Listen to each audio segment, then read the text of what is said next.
Welcome back to another football video. In this video, I'm going to explain and sort of walk through the new quick play football game that I've created. This is going to be using individual players. So it's a quick play game, very similar to the up-tempo basketball game. If you've played up-tempo, it'll have similar notes. It's not the same game, not the same type of game, but definitely will have similar notes in the game. And I just wanted to lay out here, and I'll put the link in the description. You can go and actually download four teams. You can see we have the Rams and the Bengals from the Super Bowl. We also have Tampa Bay and Tennessee. So these are four complete teams with players that you can demo.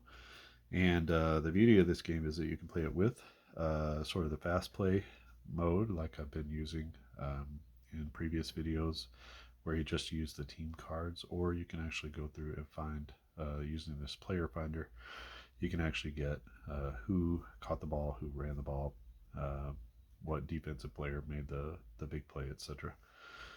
So what you'll get whenever you download it is you'll get the four teams. Together there'll be four teams on a page, and you just cut those out. You will get the momentum cards, and the momentum cards are used to sort of kick in an extra added bonus for the advantage roll, which is the roll that begins every play. Whether it's you'll only use the momentum cards for actual plays from scrimmage, but the advantage roll is the first play of every single play in the game. Sort of gets everything kicked off. And then you'll have a big play card, and then a penalty card as well. You can separate these two if you want to. I like to just sort of keep them together. You can see I reworked them. I reworked the entire game into using 2d10s. So you can see everywhere there's, 1 to 100s or some sort of percentage, 1 to 100 here. So very similar to what I did with up-tempo, similar concept. So let's take a look at the different roles. And as I do that, I'll just sort of point out everything as we go along. So when you begin the game, obviously this is a Super Bowl, so there's no actual home field. But if the Rams were playing at the Bengals, then the Bengals would actually have a home field, or whoever the home team is would start out with the home field advantage. And the home field advantage is on, like I said, it's on the advantage roll. So let me just pull up a dice roller here. Okay, so we have our dice roller, and we got 2d10s. It's helpful to have two dice. Sorry, I had some sinus surgery, so trying to get this out there. It's not the best time to try and do a video, but just trying to get that out there. Right. So my microphone will stay in, and you can hear me better. I do sound like I have a stuffy nose. Okay, so first roll. Let's say this is 1st and 10. LA against Cincinnati, so LA on offense, right? So 1st and 10, and what we want to do is there is an advantage roll, and what that is that's a straight up roll between these two teams to see which team controls the action, controls the play, essentially. So it's not a straight 50-50 like it is with some older games that have sort of a 50-50 roll, because of a couple of things. One is the advantage momentum, right? So momentum adds 1 to the advantage roll. So let's just go ahead and roll 1. So I always like to do the red die for me. I like to do the red die for the team that's on offense, black for the one on defense. And so we have a 7 for the Rams and an 8 for the Bengals. Now, the Rams have one modifier, and that's here. So we have an offense and a defensive modifier. They have a +1 on offense. So they actually have rolled an 8. The Bengals have no defensive modifier. So an 8 to an 8, but they do have the home field advantage. So that actually would be an 8 to a 9. So Cincinnati has a sort of a +1 over the Rams at this point because of their home field advantage. So on this roll, it's an 8 to the Rams, it's a 9 to the Bengals, and that means that the Bengals have won the advantage roll. So when the defense wins, you roll again. You have a 32, or a 3 and a 2. And a 3 and a 2, when the numbers are not a double, then that means it's a defensive stop. So basically you just mark 0, and I always count it as an incomplete pass, but you could figure out a homebrew way to either add yards, but fewer yards, or there's a lot of different ways that you can go once the defense makes the stop. But for me personally, I put a 0 down, I go to the next down, right? So now it will be 2nd and 10 from the same line of scrimmage. So we have another advantage roll. This time it's a 1 to LA and a 1 to Cincinnati. So this actually becomes a +2 here. And Cincinnati has a +1. So it's a 2 to a 2. So basically there's sort of an even roll here, right? And when there's a tie, when you add up all the modifiers and there's still a tie on the dice, then that is, I always make it go to the offense. Again, you like more defense, you feel like it needs more defense in the game, you could always do a tie to the defense, and then you roll for the defense again. I like to roll for the offense, and in this particular case, we're just trying to show you how everything works, so especially going to do it then. So this goes to the offense. Now the next roll is going to be, and I'm showing you how to do the players, right? So this is a pass or a rush. So in order to decide who caught the ball or who ran the ball, we need to know, is it a pass or is it a rush, right? Is it a rushing play? So for the Rams, 1 to 59 is going to be a pass. 60 to 100 is going to be a run. You can either call that before you do the initial advantage roll and say, hey, this is going to be a pass play, so that when you get to this point, you skip this roll and you go right into, is it a big play or is there yardage?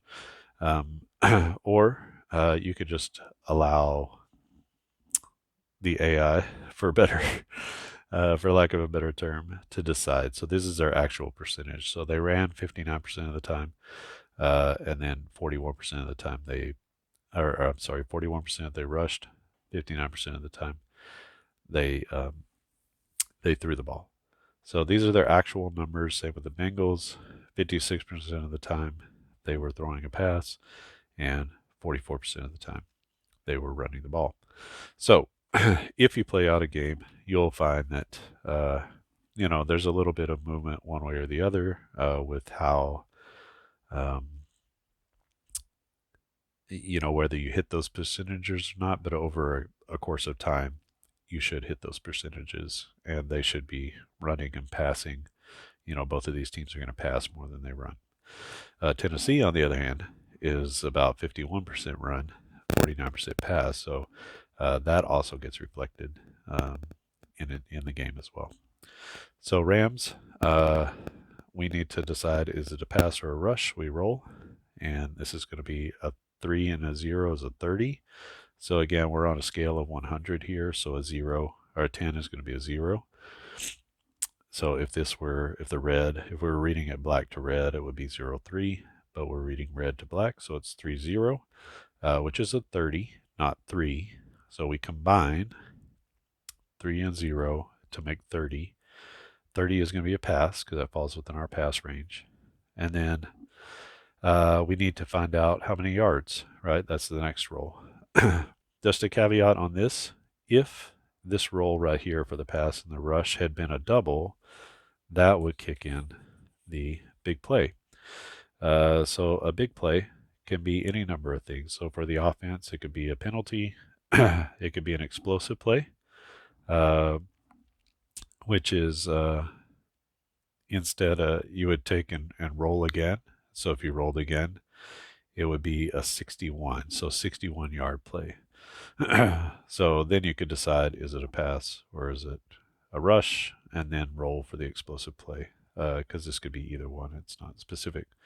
Um, you could do run after contact, which is you would take this 10, so 5 and 5 is 10, and then you would add the 6 to that, so that would be a 16-yard play or 16-yard running play, because it's run after contact, which is a running play. It could be a long run, again, another running play, where instead of rolling one d10, you would roll both d10s and then add that. So that would be 7 to this, which would be, what's that? It would be a 17-yard play. Or it could be a deep pass. A deep pass is the 99, so 18 yards plus you would roll both of these and add them together, and then that would make for your deep pass. Or it can be an automatic touchdown. If you're on defense, let's say you did the defensive roll, and defense has the advantage. You do the defensive roll, and it comes up as a double. Then you would look on the defensive side, and you would look at these different things that can happen on the defensive side. You get a couple of opportunities for a sack. And we do have penalties here on a 1-1 roll. And if there's a penalty, then you'll come over here. So if it's here and you're on the defense and you roll an 11, a 1 and a 1, then you would look at this and then you would say, okay, this is a penalty on the offense because the defense has got the advantage on the play. So then you roll 1d10 and you come and check to see what the penalty was. You mark off the yardage and then you move on. Same thing for the offense, just do it opposite. So if the offense has the advantage but they roll and there's a defensive penalty, you would roll against the defensive penalties over here. And then instead of moving the ball back from the line of scrimmage, you would move it forward. So just thinking about playing football, use your common sense about how to mark off penalties. And so that's doing big plays. And then that's on this roll here for the offensive roll. So if it's a pass or a rush on that roll, if you get a big play, you sort of divert from, okay, we're not in a pass rush play necessarily anymore. We're into a big play. Now, the big plays, if you were to hit a big play, let's say, so right now Cincinnati has the home field advantage, so they have an advantage.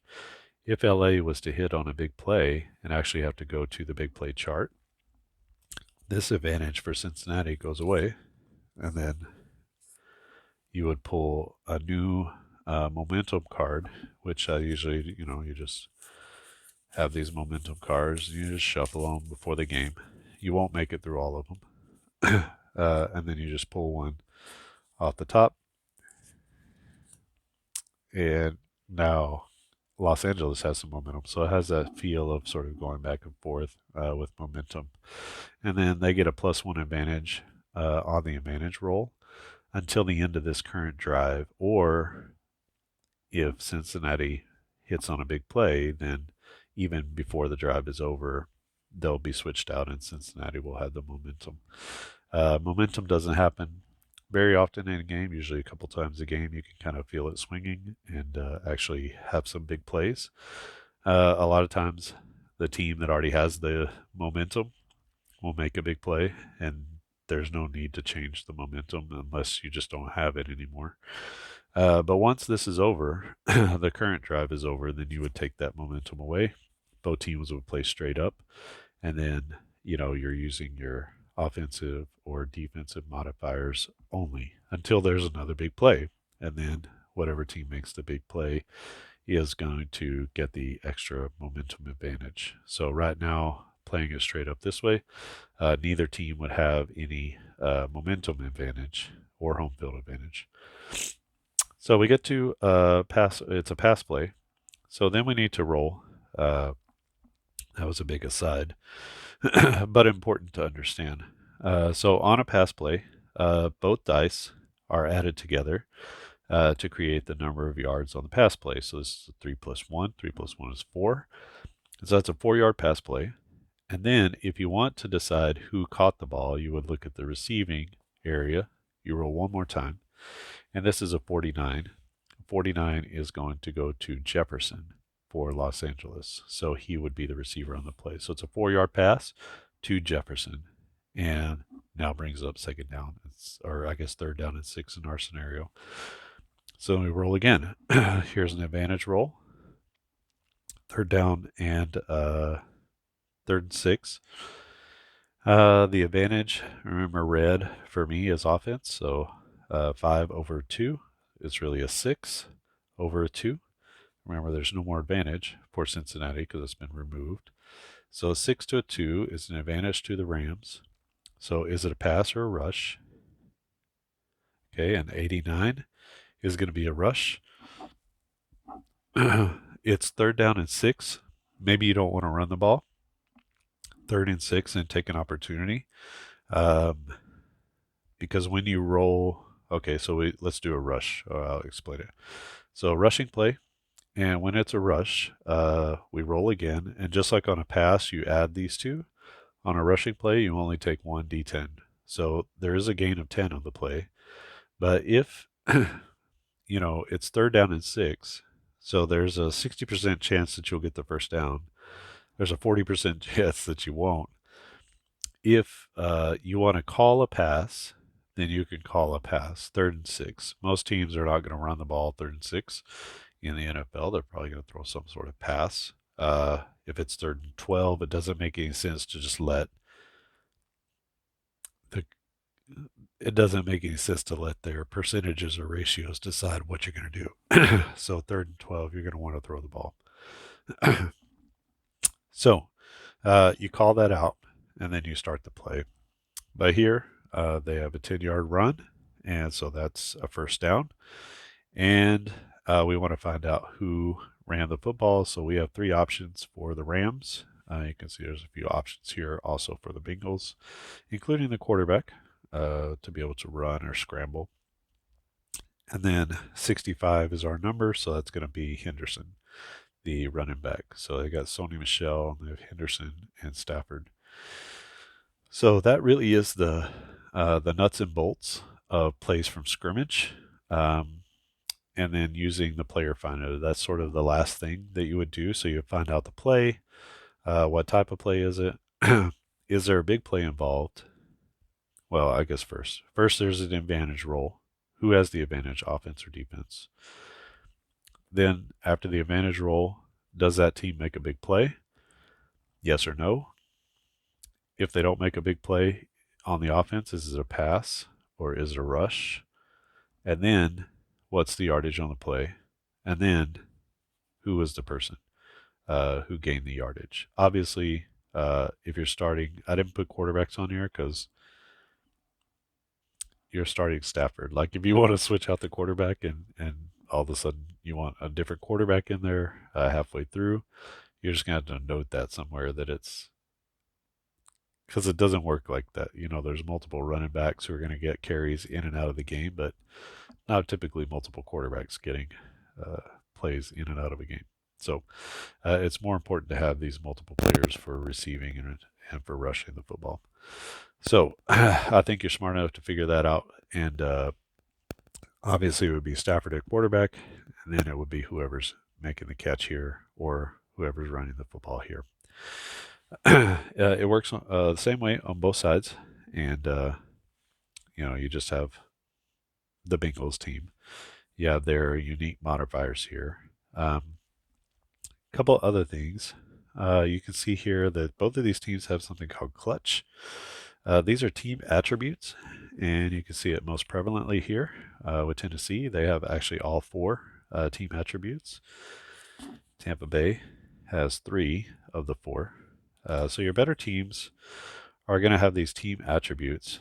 And to get a clutch, that means that your team is in the top 10 in the NFL for that season in game-winning drives. That's an actual stat that's kept. And so Well, this kicks in with 5 minutes or less in the game, and the offense has the ball. So Tennessee would get the ball with 5 minutes or less in the game, and then they have the ball, and then as you move over into 5 minutes, under 5 minutes, you can kick that clutch rating in. What that represents is they get a +1 on the advantage roll with 5 minutes left in the game or less, and they're either tied or down a score. So it's sort of simulating that game-winning drive sort of feel where teams that have a knack of coming back and scoring are able to get a little bit of an advantage over other teams. So you get a +1 there on the advantage roll. For the RZ stands for red zone. And once the offense is in the red zone, doesn't matter what time of the game, if they're inside the opponent's 20, then they get a +1. These are teams that are in the top 10 in third down efficiency or third down scoring, third down percentage, red zone scoring in the NFL. TOP stands for time of possession. So Tennessee is the only one of these teams that has that particular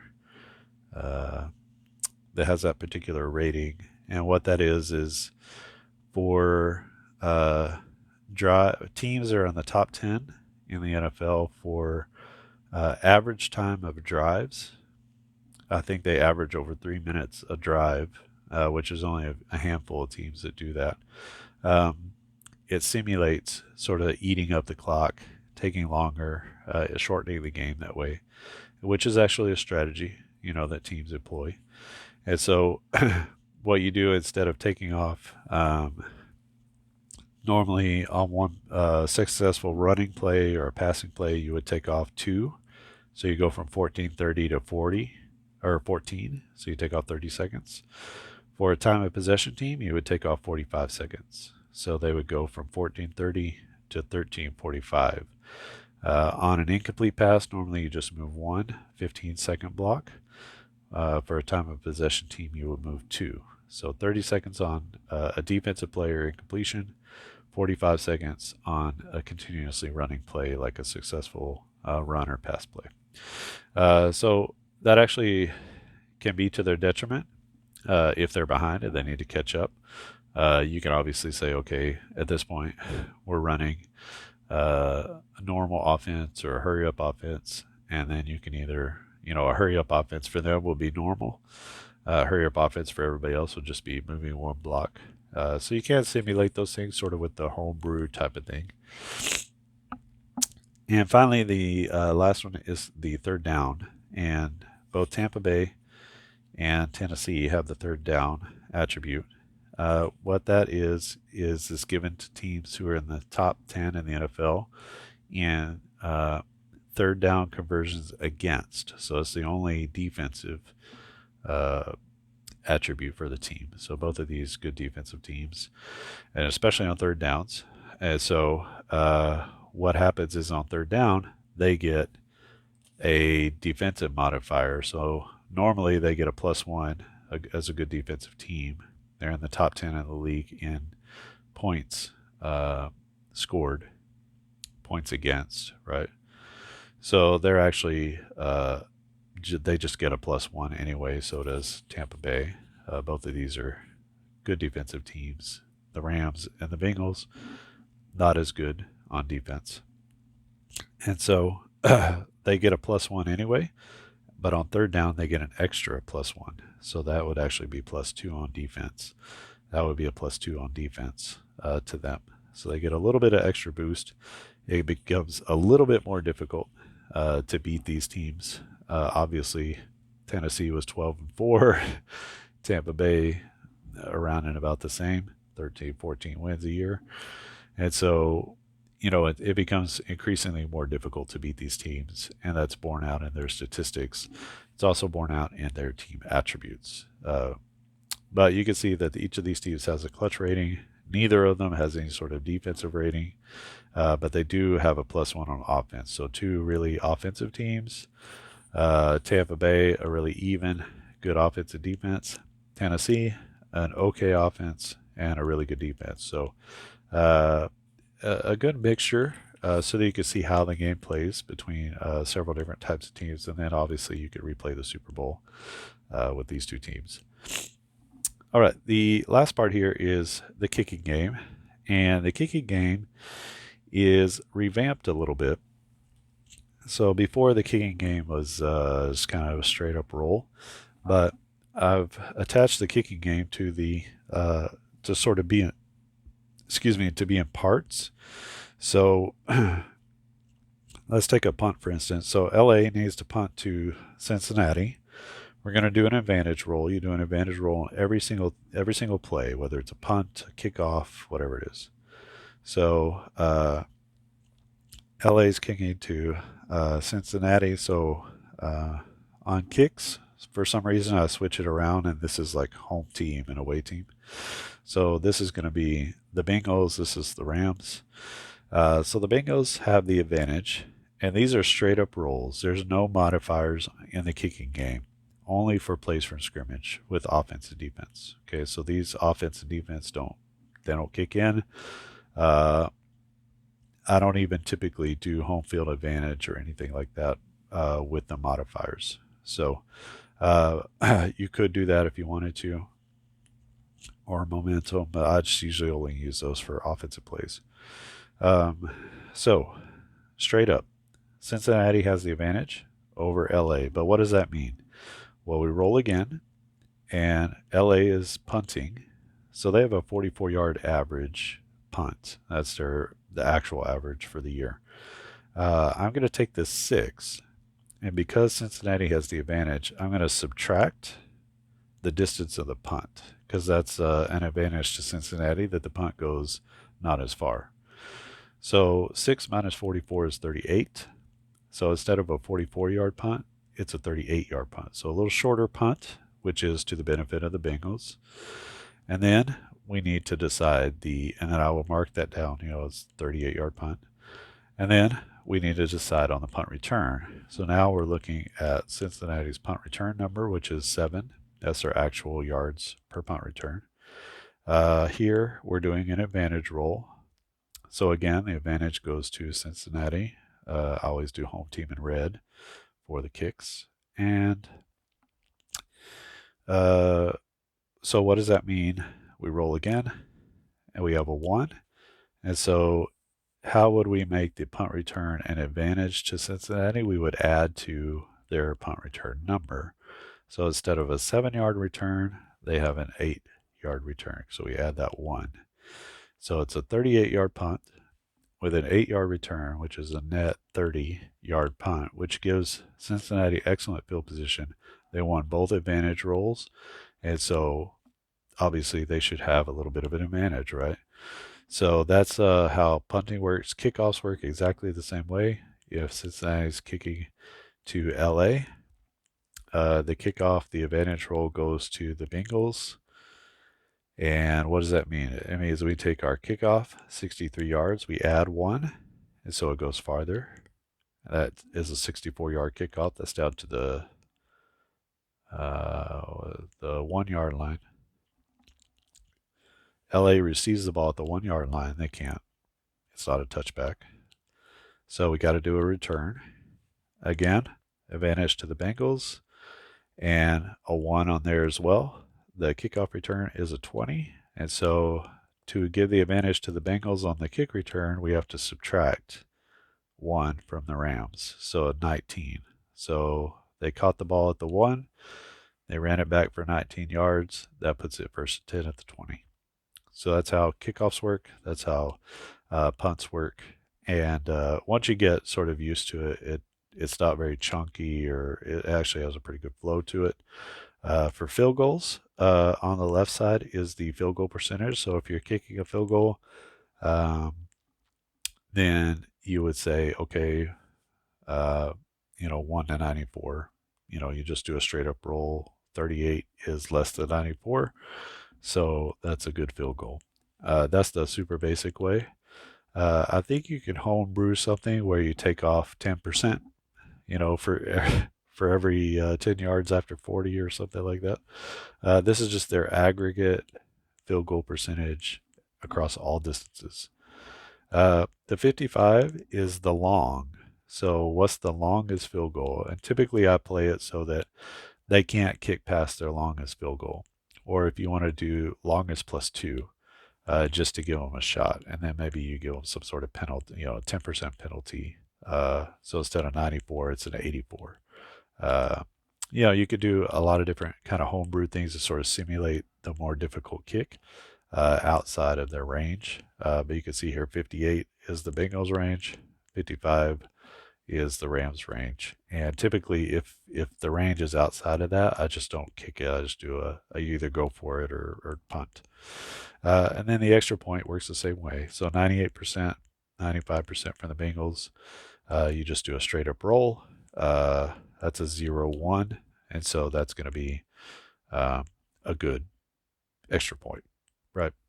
So pretty basic as far as in the kicking game. You can make it a little bit more complex. So you can pull those numbers and use actual percentages. Those are on Pro Football Reference.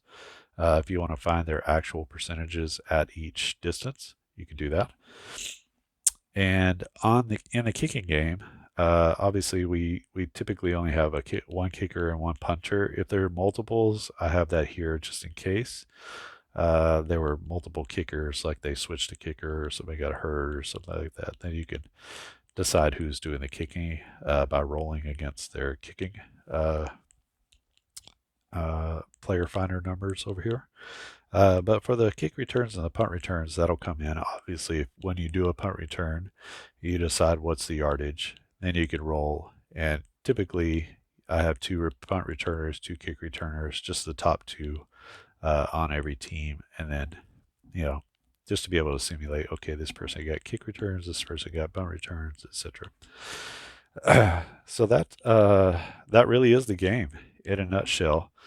When you're on the goal line, let's say it's first and goal at the 3, and there's a pass play, and the yardage to go is 3 yards. That's to the goal line. And then you also have 10 yards of the end zone, right? So just thinking about the real play happening, you got 13 yards before you go out of bounds, out of the back of the end zone. So in order to score, your pass has to be within 1 to 13. 3 to 13.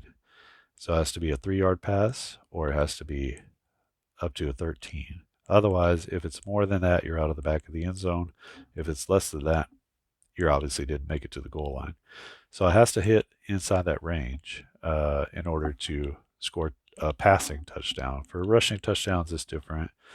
If you wind up with a 12, and you only have 1 yard to go, obviously you crossed the goal line, so there's nothing you can't not score there. You could obviously make that more difficult if you wanted to, where it has to be in that zone. I don't typically do that for running plays, only for passing plays. And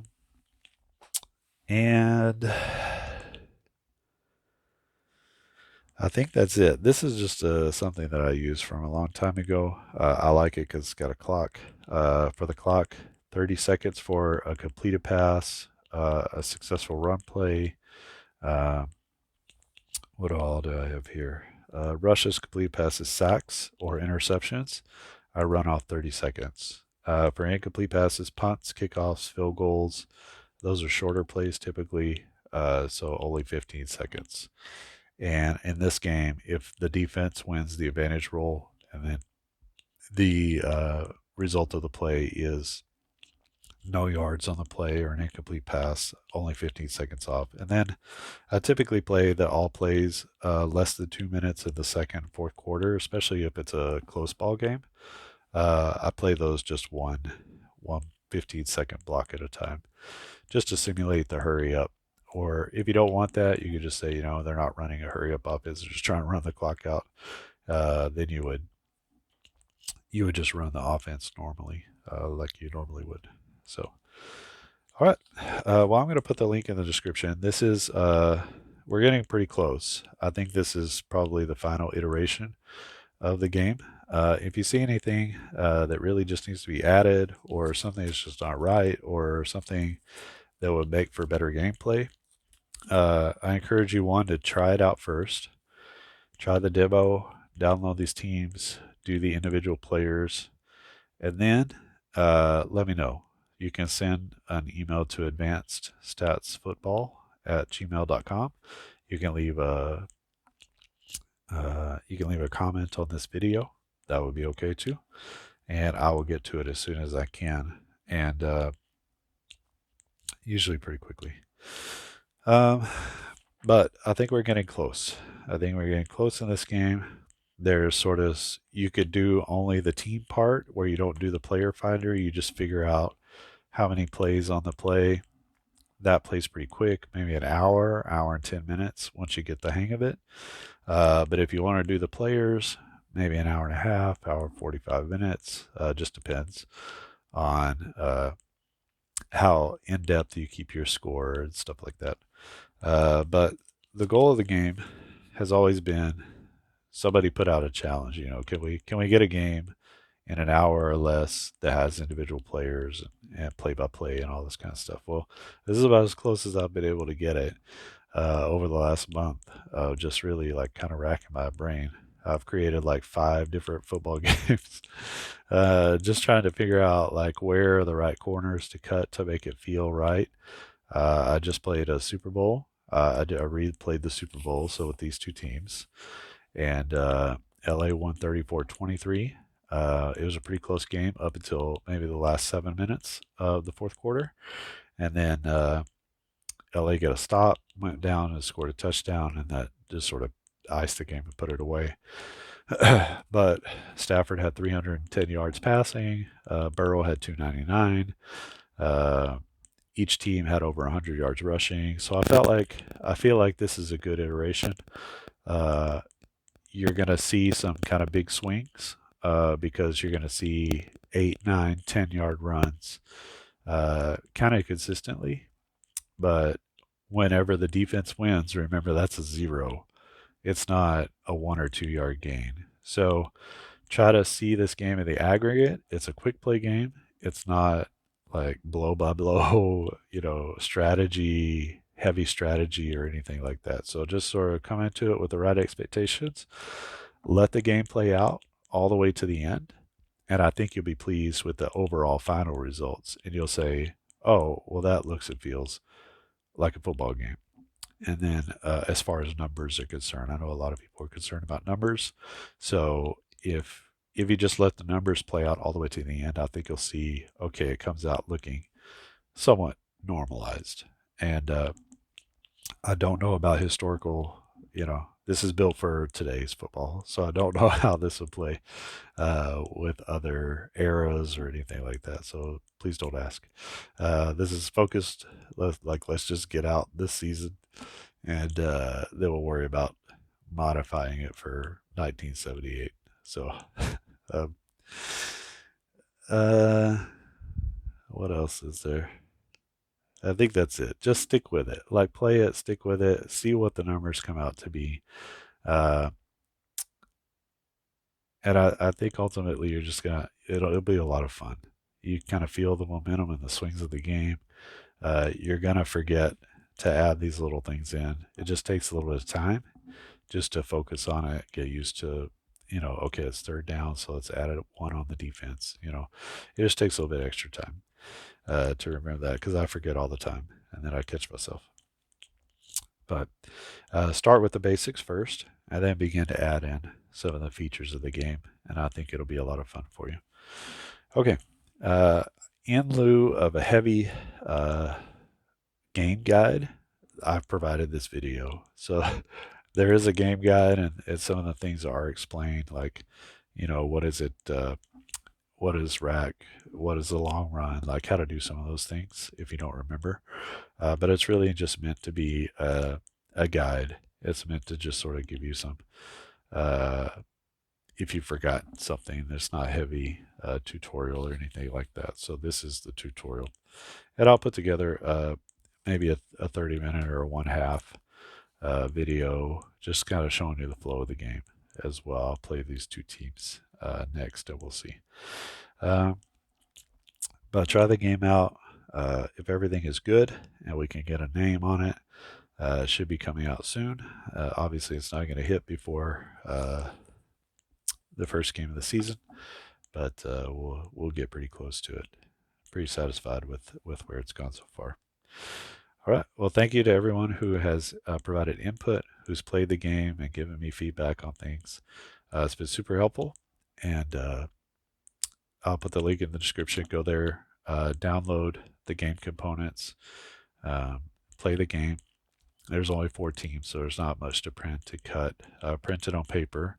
Don't print it on cardstock yet, unless you just want to, but there will be things that will change. So until you buy it, until you purchase it, I wouldn't print it on cardstock. So just print it on paper, play it out, and let it